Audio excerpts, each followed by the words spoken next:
ఏది అయినా ట్రై చెయ్యి ఆచి చికెన్ మసాలా. ఆచి చికెన్ మసాలా. గ్రాఫిక్స్ కారణంగానే పెద్ద సినిమాలు లేట్ అవుతున్నాయా? విజువల్ బేస్డ్ సినిమాలు అనుకున్న టైంకి రాకపోవడం వెనుక అసలు కారణం ఏంటి?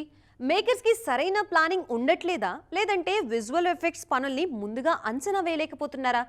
గ్రాఫిక్స్ బేస్డ్ సినిమాకి విడుదలయ్యాక విమర్శలు, విడుదలకి ముందు వాయిదాలు ఎందుకు తప్పట్లేదు? కళ్ళు చెదిరే విజువల్స్ అంటారు, కానీ పూర్ గ్రాఫిక్స్ కారణంగా విడుదలైన తర్వాత భారీ సినిమాలు బాక్సాఫీస్ దగ్గర తీవ్ర విమర్శల పాలవుతున్నాయి.